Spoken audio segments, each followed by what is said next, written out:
오늘은 추수감사주일로 저희가 함께 예배를 드립니다. 감사합니다. 하나님께서 일 가운데에서 당신의 백성들에게 과거나 현재나 하시는 일이 있습니다. 일용할 양식에 대한 공급입니다.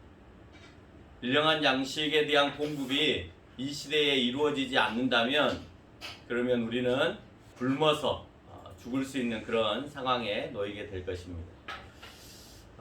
여러분은 일용할 양식을 하나님으로부터 공급받는다고 생각하세요? 아니면 내가 스스로 열심히 일을 해서 공급받는다고 생각을 하세요?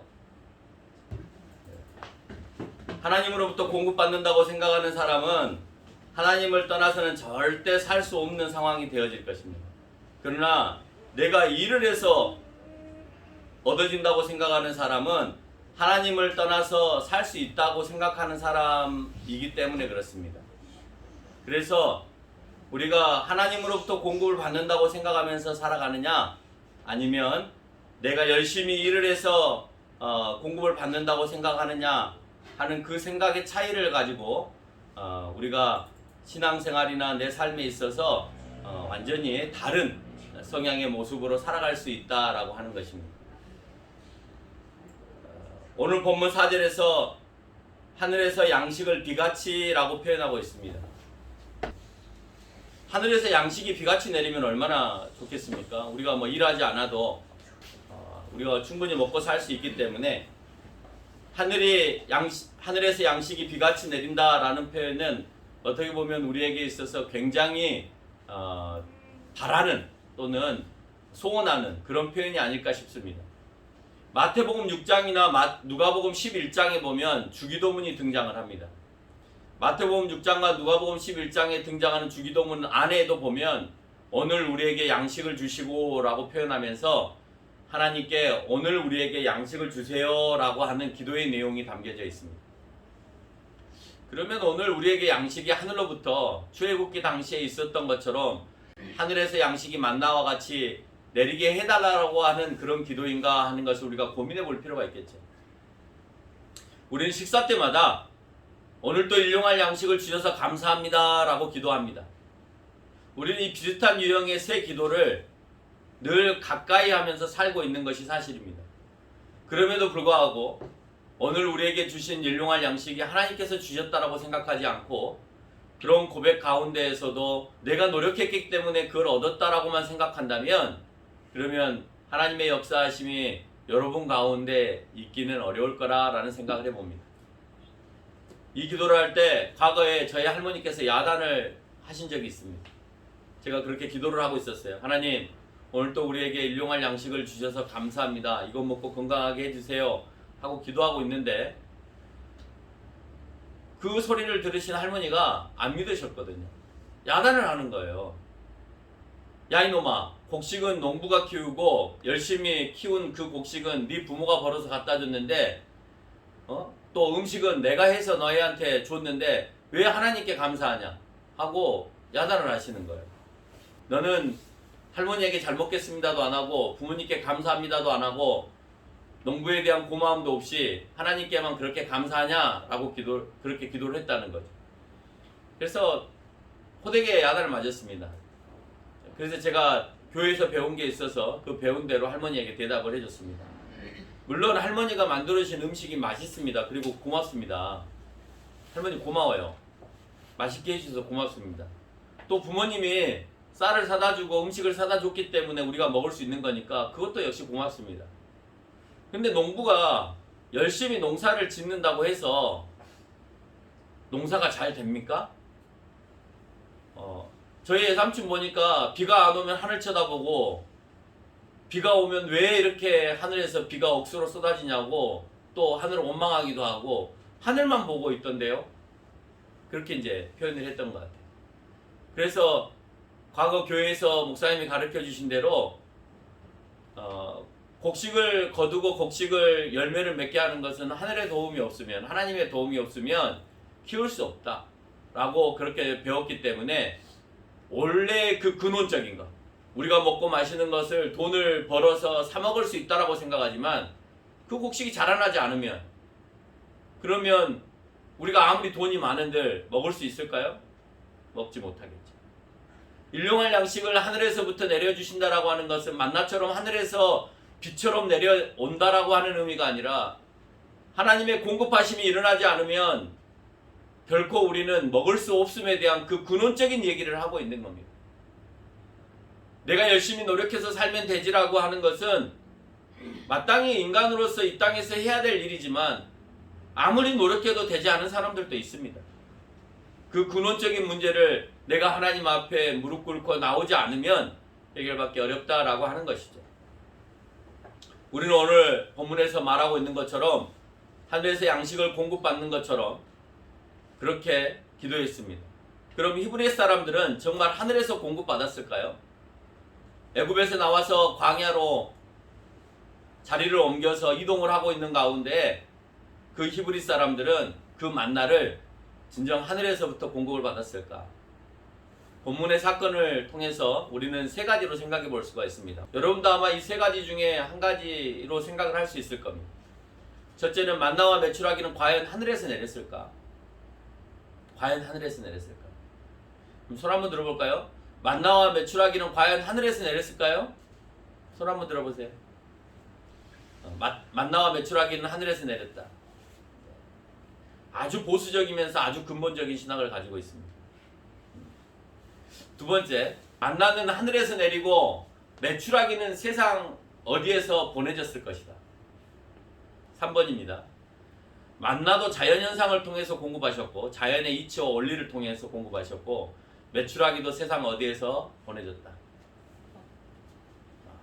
점점 3번으로 가면서 하나님의 역사하심이 좀 멀어지는 것 같은 그런 느낌이 들기도 합니다. 보이는 실체를 두고 원망하는 백성들과 보이는 실체는 뭐냐? 먹을 게 아무것도 없다는 실체입니다. 그 실체를 두고 원망하는 백성과 백성이 보지 못하는 하나님의 음성을 듣고 백성들을 이끄는 모세를 오늘 만나게 되어집니다. 실체를 보니 먹을 게 없습니다.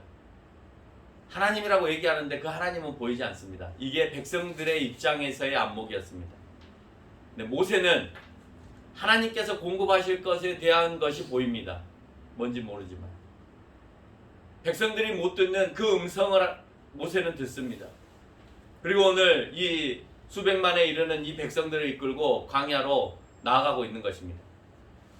먹을 것이 눈에 보이지 않아 원망하는 백성들을 향해 12절에서 언급한 대로 저녁에 고기를 아침에 떡으로 배부를 것은 보이는 내가 하는 것이 아니라 보이지 않는 여호와 하나님인 줄 너희가 알리라 라고 표현하고 있습니다. 보이지 않는 하나님께서 보이지 않는 양식 가운데 오늘 12절에서 보이는 양식으로 바꾸어 놓으시겠다라고 하는 거예요. 저녁에는 고기를 아침에는 떡으로 너희가 지금은 안 보이지만 그 안 보이는 곡식이 안 보이는 하나님을 통해서 보이는 곡식으로 그래서 너희가 보이지 않는 하나님을 보이는 역사하심으로 보게 할 것이다 라고 하는 거예요. 놀랍지 않아요? 성경의 그 논리가 굉장히 놀랍습니다. 하나님은 백성들에게 전달하지 않으시고 모세를 통해서 말씀하십니다. 그러니 백성은 하나님의 역사보다는 모세의 입에 집중하게 되죠. 모세도 사람이기에 홍해나 또는 만나나 메추라기를 사람들에게 보였을 때 과시하고 싶은 마음이 있었을 거예요. 왜? 하나님이 안 보이시니까, 하나님이 백성들한테 직접 얘기하지 않으시니까 내가 한 것처럼, 홍해 가른 것도 내가 한 것처럼, 만나나 메추라기도 내가 내린 것처럼 얼마든지 얘기할 수 있지 않아요? 세상에는 그렇게 많이 하고 있거든요. 그러면 문제가 어떻게 되느냐? 나중에 하나님께서 안 주시고 모세가 그 역사를 못 해내버리면 그러면 이스라엘 백성들은 흐트러지는 것입니다. 하나님을 인정하는 사람은 6절에 저녁이 되면 여호와께서 너희를 애굽에서 인도해 내심을 알고 7절에 아침에는 너희가 여호와의 영광을 보리라 라고 말하고 있습니다. 모세는 그 어떤 것도 자기의 그 공로를 돌리지 않습니다. 주지 않으심도 주심도 다 여호와의 공급이라는 사실을 인정하고 살아가는 모세의 모습을 발견합니다. 그러기에 여호와 하나님은 신뢰하고 인정하는 모세를 통해서 일할 수밖에 없는 거예요. 여러분을 통해서 하나님의 일하심에 대해서 느끼시려면 여러분이 하나님을 신뢰하고 있느냐, 인정하고 있느냐, 그게 중요한 겁니다. 내가 어떻게 무엇을 하느냐가 중요한 것이 아니라 그 어떤 것을 하기 전에 하나님의 신뢰와 인정이 쌓여야만 되는 거예요. 근데 우리는 하나님의 신뢰와 인정이 쌓이지 않은 채 내 방법과 내 능력으로 무언가를 먼저 하려고 하는 나의 모습들이 있습니다. 여러분, 그걸 당장 멈추시기 바랍니다. 오늘 모세가 하나님의 신뢰함에 있어서 나아갔기 때문에 그 다음이 공급이 되어진 것이지, 하나님께서 만나를 잔뜩 싸주고 자 이제 가라 라고 해서 간 게 아니라라고 하는 거예요. 신뢰와 하나님을 인정하는 그 마음에서부터 그 발은 내딛어지는 겁니다. 미래는 보이지 않아요. 홍해를 보니 건널 수가 없어요. 광야를 보니 하루하루를 살아갈 수가 없어요. 애굽에서 가져온 쌀이 얼마나 될 거며 애굽에서 가져온 소가 몇 마리나 되고 양이 몇 마리나 되겠습니까? 그들이 이동하는 그 인원은 최소한 200만 원이고 많게는 400만 정도 될 거라고 생각하는데, 여러분 가지고 간 그 곡식들 그 200만 400만이 며칠이나 먹겠습니까? 그러니까 당장 아우성이 쏟아지는 거예요. 여러분, 내 호주머니의 보따리에 내가 가지고 있는 거 계산하면 못하죠. 아무것도 못합니다. 그러나 신뢰하고 인정하면 내가 한 푼도 없다 하더라도 해낼 수 있습니다. 그거부터 오늘 모세는 우리에게 설명하고 있는 거예요. 지금 세상은 교회를 통해서 자연적 놀라운 사건이든 아니면 이적과 같은 초자연적인 일이건 그 사람들은 어떻게 생각하느냐. 첫째, 그 일을 일으킬 만한 목회자를 보지 못했기 때문에 교회를 통하여서 그 일들이 일어나지 않을 거라고 생각합니다. 자연적인 놀라운 사건이나 초자연적인 이적의 사건이 오늘 교회 안에서 일어나지 않은 이유가 그 일을 일으킬 만한 목회자가 없는 거예요. 리더가 없는 겁니다. 그러니까 교회를 멀리합니다. 두 번째, 자연적인 업적을 남기면 하나님께 영광을 돌리는 것이 아니라 교회와 개인이 그 영광을 가로챕니다. 그러니 하나님이 점점 가리워지고 있는 것이 사실인 거죠. 우리는 그렇게 하지 맙시다. 목사가 좀 능력이 있어야 될 것 같아요.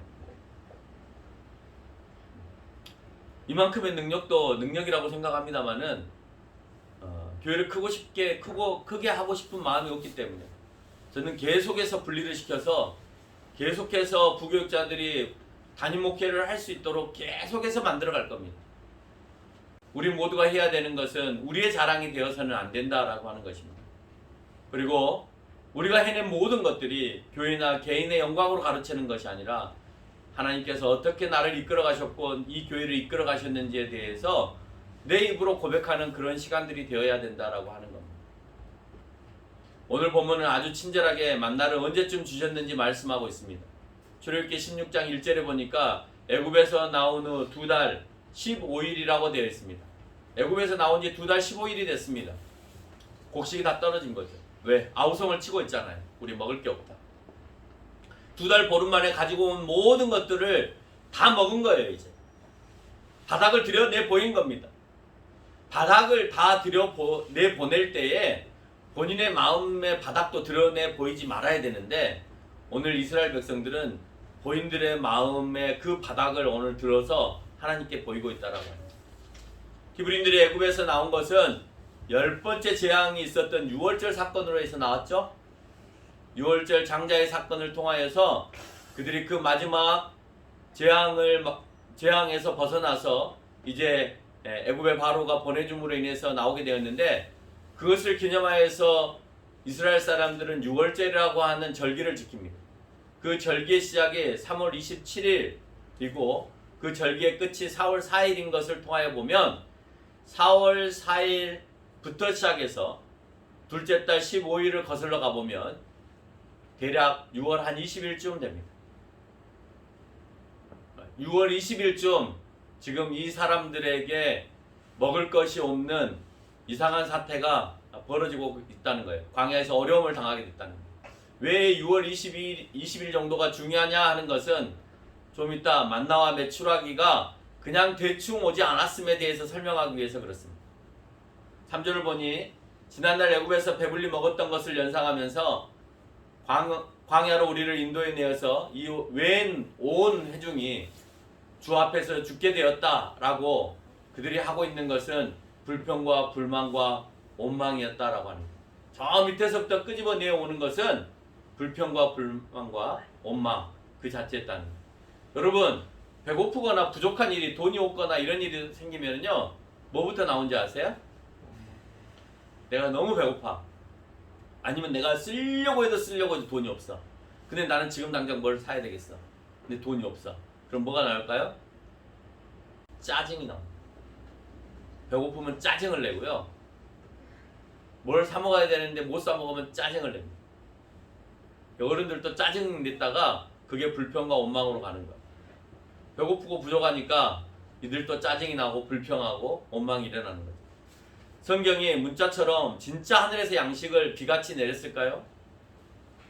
그럼 그 광야의 31절에서 만나라고 하는 것은 사실 히브리어로 그 만나를 찾아봤더니 마나라고 있습니다. 또는 만이라고 있습니다. 원래 읽는 음역은 만 또는 마나. 지금 현재 히브리 사람들은 마나라고 부른답니다. 근데 성경에 있는 그 단어를 그대로 읽으면 만이 됩니다. 이게 한글로 번역이 되어지면서 만나 이렇게 표현이 되어진 겁니다. 근데 그게 갓이라는 것입니다. 갓. 이스라엘 사람들이 쓰는 갓. 이 갓이 뭐냐면 샹찰. 네, 샹찰. 샹차이 고수를 얘기합니다. 우리나라 사람들은 고수라고 얘기하고요. 경상도 사람들이 많이 먹는 고수라고 얘기하고 중국에서 모든 음식에 팍팍 집어넣어서 먹는 샹차이입니다.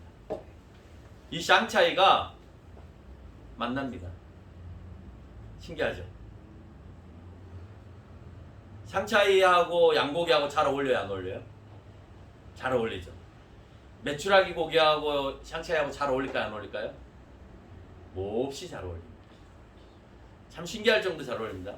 근데 재밌는 거는 샹차이가 힙니까? 하얗습니까? 아니에요. 꽃을 보세요. 샹차이 꽃을 보니까 어때요? 하얗죠? 아 이거 아니에요. 옆에 있는 것 중에 하나가 여기 보면 옆에 있는 것 중에 하나가 꽃이 있죠? 하얀색. 희고 작은 것이 있다라고 되어 있죠. 오늘 성경에서 보니까. 그래서 이온이 목사가 이스라엘을 한 30번쯤 다녀온 사람이 이제 이것을 설명하면서 이제 이런 얘기를 합니다. 이렇게만 알고 그래서 꽃을 먹었을까라고 생각을 했는데 이 이스라엘 사람들은 그러니까 성경을 잘 알고 있는 이스라엘 사람들은 그거 아니다. 그 꽃을 먹은 게 아니다. 라고 설명을 합니다. 그러면서 그 다음을 보이면 이렇습니다. 아침에 일어나서 이슬이 내리고 난 다음에 이 샹차이 안에 이 만나 위에 이와 같이 하얗게 뭔가가 입혀진다. 이슬이 내리고 나면 꽃이 다 지고 난 다음에요. 꽃이 다 지고 그 다음에 이제 거의 시들 무렵 이 샹차이가 다 시들 이 고수가 다 시들 무렵에 아침에 이슬을 머금고 나면 이렇게 이상하니만큼 이렇게 하얀 것이 이렇게 맺혀진다는 거예요. 그래서 그 사람들은 이것을 보고 만나다라고 표현을 한답니다. 하늘에서 내렸다라고 하는 표현은 무엇일까요? 하늘에서 어쨌든 내렸다고 얘기를 하고 있잖아요. 그렇죠? 만나가 하늘에서 내렸다라고 표현했으니 그게 거짓말은 아닐 거 아니에요. 그러면 그 하늘에서 내렸다라는 말은 무슨 말이냐? 16장 14절에서 우리가 보니까 이슬이 마른 후에 광야 지면에 작고 둥글며 서리 같은 것이 있는지라 라고 표현하고 있습니다. 이슬이 내린 거예요. 이슬이 내리고 난 다음에 그 자리에 작고 둥글며 서리 같은 것들이 그 고수 위에 맺히게 된 거예요. 그래서 하늘에서 내린 것은 하얀 만나가 내린 것이 아니라 이슬을 통하여 고수와 만나서 하얗게 그 나무 위에 피어나게 되어진 그것을 긁어가는 거예요. 만약에 하늘에서 그냥 무작정 만나가 떨어졌으면 흙에 떨어졌으면 그 한 알 한 알 그 흙에 떨어져 있는 오늘 여기 보니까 둥글고 서리 같은 작은 것 쌀알 같은 것 정도 되는 것 같은데 그걸 어떻게 주워서 담겠어요? 흙에 떨어진 그걸 하나를 어떻게 주워서 담겠어요? 담기도 어려울 거 아니에요. 그것을 오늘 성경에서 어느 정도의 양을 담아서 넣으라고 그랬어요? 한 오멜. 한 오멜이면요 2에서 3리터예요. 그러면 여러분 큰 물통 하나에서 하나 반 정도를 담아야 되는데 하나씩 이렇게 담아가지고 언제까지 담겠어요? 엄청나게 시간이 많이 걸리겠죠? 그러니까 이렇게 이슬을 통하여서 고수나무에 맺힌 그 하얀 것을 따서 거두어서 한 오멜씩 그렇게 하루에 담은 것으로 생각하고 있습니다. 이스라엘 사람도 하늘에서 쌀처럼 만나가 내리지 않을 거라고 생각하고 있는데 이스라엘 사람들도 하나님을 믿고 있는 유독 한국 사람들만 과거의 목사님들이 어떻게 설명을 하셨는지 다들 그렇게 생각하고 있다는 거예요. 이게 너무 가슴 아픈 일이에요. 우리가 하나님의 역사하심이 신비적이고 놀라울 수 있습니다. 여러분 지금까지 안 보였던 고수에 그렇게 하얀 것들을 내려주신 그 이유가 있을 거 아니에요. 그렇죠? 특별하신 공급에 이루어진 거예요. 그 가운데에서. 고수가 피어나야 되고 피어남 가운데에서 이슬이 맺혀야 되는 거예요. 그걸 봤으면 아마 이미 먹었을 수 있겠죠. 그런데 오늘 특별히 그 이슬과 더불어서 공급되어진다라고 하는 거예요. 이스라엘은요 일교차가 심하면 심할수록 이슬이 잘 맺힙니다. 이스라엘은 강우량이 풍부하지 않기 때문에 우기 때 비가 내리고 난 건기 때에는 고작 그들의 그 모든 생물들은 아침에 내리는 이슬을 통해서만 그 생물들이 자라납니다. 그 정도로 땅이 척박합니다. 어쩌면 하늘에서 내리는 의미는 이슬이었습니다. 이 이슬의 공급으로 얻어지는 만나, 매일의 공급을 통해서 하나님을 늘 기억하게 하심을 기억하는 거예요. 이슬이 매일 내리지 않으면 우리의 양식은 매일 공급받지 못하는 거예요. 그러면 우리가 기억해야 되는 것은 매일 공급하시는 하나님을 기억해야 되는 거예요. 그 매일 공급하시는 하나님의 역사하심을 우리가 기억하지 못하면 그러면 하나님이 우리 가운데 공급하지 않으신다. 지금까지 없었던 그 고수와 지금까지 없었던 그 고수에 맺힌 그 하얀 서리와 같은 것, 그것을 그들은 공급받지 못했을 겁니다. 자연에 있는 것을 통하여서 하나님께서는 공급하고 계시더라라고 하는 거예요. 그러나 예전에 이스라엘 백성들이 알지 못했던 것을 알게 하시고 먹게 하심으로 인해서 자기의 생명들이 연장되어진다라고 하는 거예요. 과거에는 일당제였습니다. 하루 벌어서 하루 살았습니다. 시간이 지날수록 주급제로 바뀌었습니다. 일주일에 한 번씩 줬습니다. 시간이 지나니까 월급제가 됐습니다. 그래서 한 달이 되면 봉급을 받습니다. 시간이 지나니까 연봉제가 됐습니다. 그래서 1년 단위로 계약을 하고 1년 정도는 내가 먹고 살 수가 있습니다. 시간이 지나니까 정년제를 만들었습니다. 그래서 평생 먹고 살 수 있게끔 나를 해고시키지 못한답니다. 이렇게 바뀌면 누구를 의지하게 되느냐? 하나님을 의지하는 것이 아니라 봉급을 주는 사람을 의지하게 되어집니다. 지금 우리의 모습들이 그렇습니다.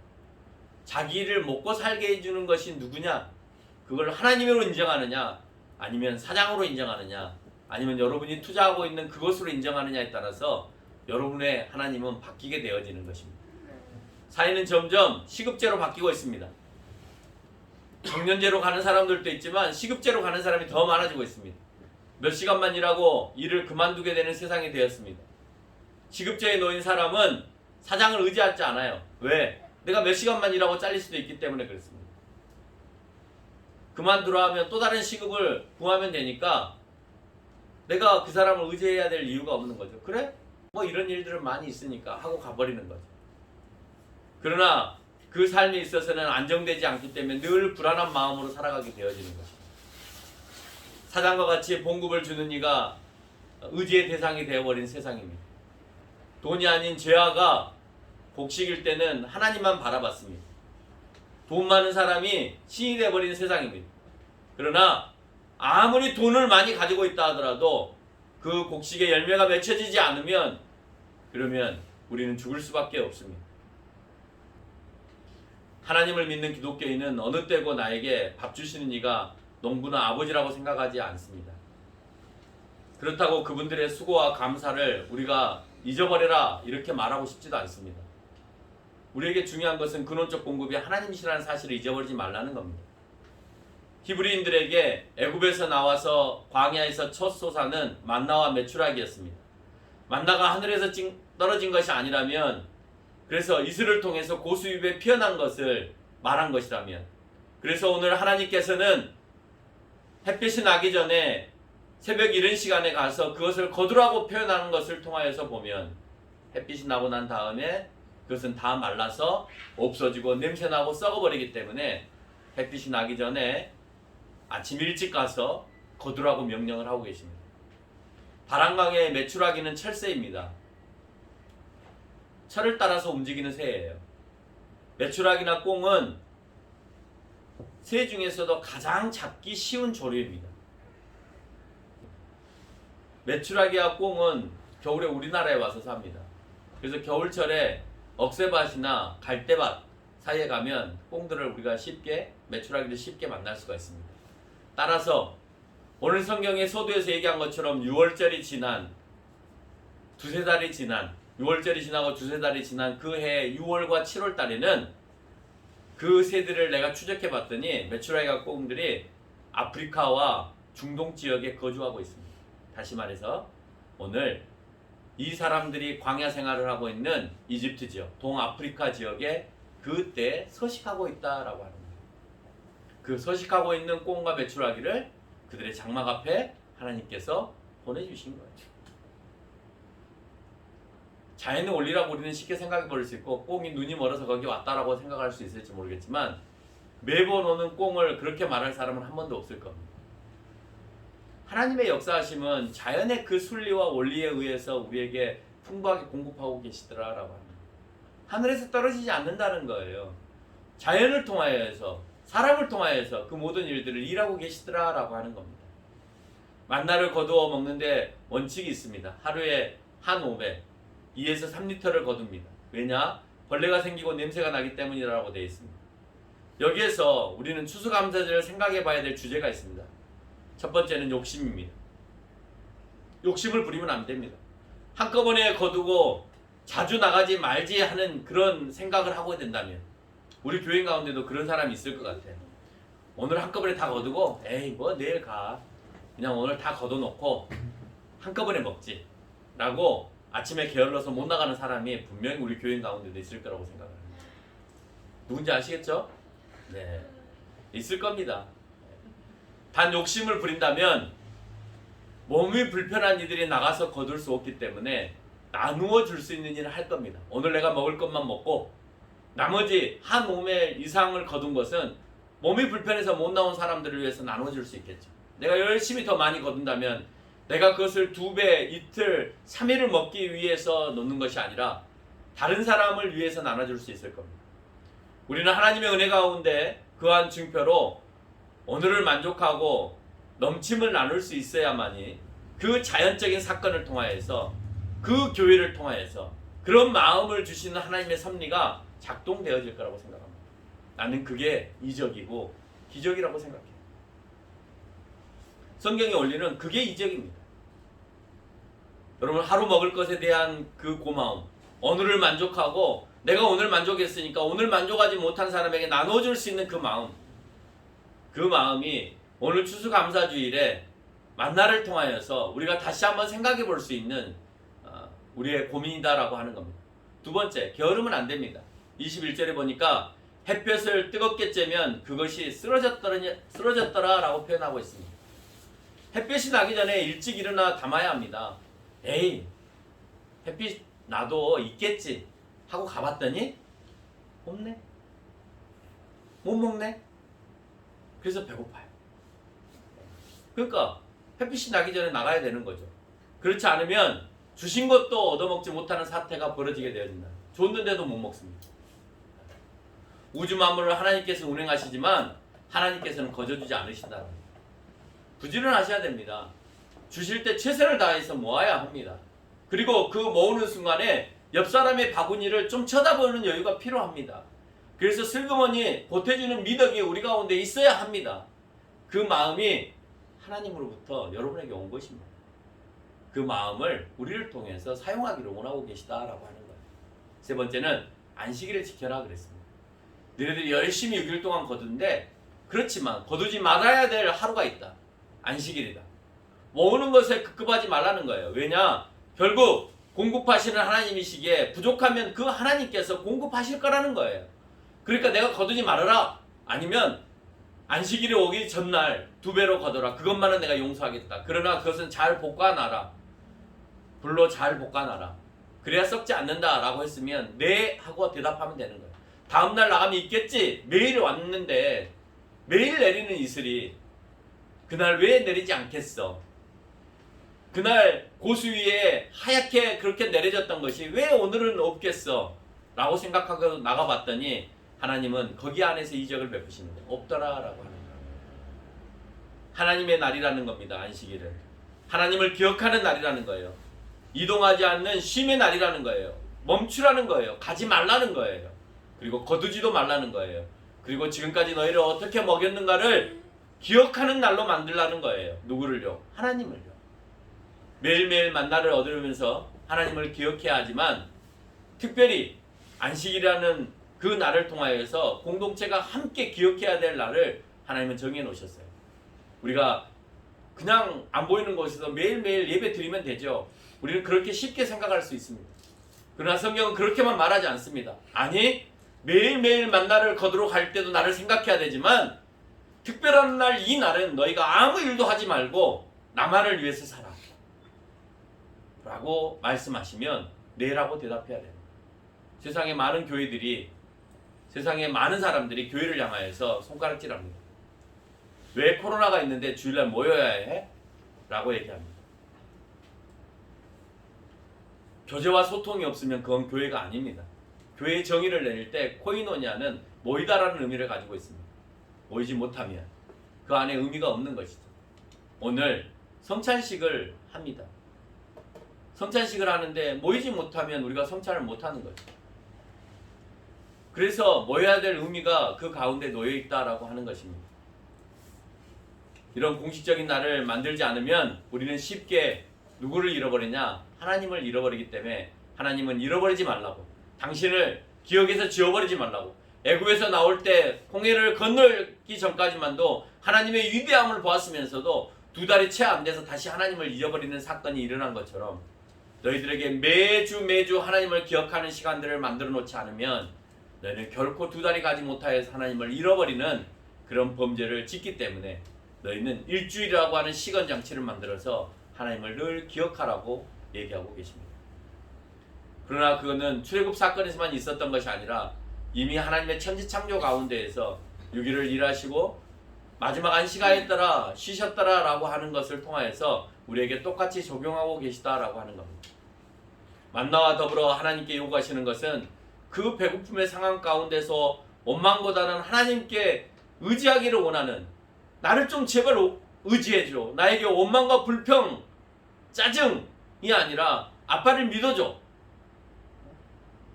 네가 배고프다고 해서 부모는 그 배고픔을 모르겠니? 네가 배고픈지 얼마든지 알아. 그렇지만 아빠가, 엄마가 그 배고픔에 대해서 해결해 줄게. 기다려줘 라고 얘기하는 겁니다. 때로는 엄마가 지금 당장 해야 될 일이 있고 아빠가 지금 당장 해야 될 일이 있어서 본인이 지금 당장 먹어야 되지만 조금 더 기다려야 되는 상황도 있을 수 있습니다. 때로는 내가 배고프지만 아버지가 오시기 전까지 기다려야 되는 그 기다림도 필요한 겁니다. 근데 그걸 참지 못하고 하나님의 뜻이 어디에 있는지 모르고 계속 원망과 불평과 투덜만거리고 있으면 그것은 하나님을 의지하는 삶이 아니다라고 합니다. 하나님을 신뢰하는 삶이 아니다라고 합니다. 만나가 풀에 맺혀지고 내가 그것을 채취하지만 그곳에 맺게 하시는 하나님이 계시다라고 하는 것을 우리가 잊어서는 안 된다는 거예요. 아, 자연의 원리야. 그래, 이렇게 맺혀졌나 봐. 그래, 그냥 이런 거지. 그냥 자연에 있던 걸 우리가 가져온 거지. 무슨 하나님의 역사가 여기에 있었겠어? 라고 얘기할지 모르겠지만 분명히 성경은 얘기합니다. 그렇게 맺히게 하시는 이가 여호와 하나님이시다라고 하는 거예요. 하나님이 계시지 아니하면 우리는 그 어떤 것도 얻을 수 없음에 대해서 인정해야 된다는 거예요. 하나님의 인도하심이 있었기 때문에 분명히 공급하신다라는 확신, 그것은 첫걸음교회도 있어야 할 믿음이다라고 하는 것입니다. 먹는 것만큼 그들에게 필요한 것은 물이었습니다. 그래서 17장에 가서는 그들이 또 원망합니다. 죽을 것 같으니까. 인간으로서 당연히 필요한 물이 없으니까 그들은 또 원망하고 우리를 여기서 또 죽이려고 하느냐라고 얘기를 합니다. 그러면서 똑같이 만나와 메추라기가 없을 때처럼 똑같이 17장 7절에서 보니까 그들은 불신앙을 가졌다, 의심을 가졌다라고 표현하고 있습니다. 그런데요, 정작 하나님께서 하시고자 하는 말씀은 너희가 먹고 마시는 것으로 죽는 것보다 그 문제 해결하고 난 다음에 먹고 마시는 것만 그게 죽는 거냐? 못 먹으니까 죽고 못 마시는 게 죽는 거냐? 그것만이 문제가 아니다라는 거예요. 그것만이 너희를 죽는 게 하는 게 아니라는 거예요. 뭐냐? 17장 8절 물의 사건이 다 끝나고 난 다음에 어떤 일이 벌어집니까? 17장 8절에서 보니까 전쟁이 일어납니다. 먹고 마시는 것만이 내 생명을 위태롭게 하는 게 아닙니다. 내 생명이 없어지는 게 아니에요. 전쟁과 같은 것들을 통하여서 주변은 늘 우리를 어렵게 하고 위태롭게 할 수 있다라고 하는 수많은 것들이 나를 힘들게 할 수 있다는 사실을 우리가 기억하지 않으면 안 된다는 거예요. 성경은 왜 만나와 메추라기를 보여주고 다시 전쟁을 통하여서 그들에게 보여주고 계실까요? 전쟁을 통하여서 철저하게 전쟁에 능하지 않은 이스라엘 백성들은 지금 누구를 의지할 수밖에 없는 상황이 되었을까요? 무기도 채 가지고 나가지 못한 히브리 사람들이 오늘 아말렉과의 전쟁을 통하여서 무기 없는 그 사람들이 어떻게 이겨낼 수 있을까요? 하나님의 의지하심이 없으면 결코 그들은 전쟁에서 승리할 수 없다는 거예요. 물이 있다 한들, 먹을 게 있다 한들, 그렇다 한들 전쟁과 같은 또 다른 위험은 이 세상 가운데 존재한다라고 하는 것입니다. 코로나도 있습니다. 코로나만 있겠습니까? 독감으로 죽는 사람도 해년에 수천 명씩 된답니다. 그것만 있습니까? 여러분, 세계에 암이 퍼져서 암으로 죽는 사람들은 또 얼마나 많습니까? 병원에 입원할 자리가 없고요. 병원에 내가 진찰을 한번 받으려면 종합병원 같은 데는 수개월 또는 1년을 기다려야 받을 정도로 환자가 미어터집니다. 우리에게 있어서 먹을 것만이 우리의 생명을 좌우지하는 게 아닙니다. 그거 아니고도 우리는 언제든지 하나님께서 우리에게 생명을 가져가실 수 있는 많은 것들이 이 세상에는 존재하고 있다는 사실들을 기억하면서 하나님께서 오늘 나에게 공급하시고 오늘 나에게 호흡하게 하시고 하는 것에 대해서 오늘 감사하며 살아가는 저와 여러분이 되시기를 바랍니다.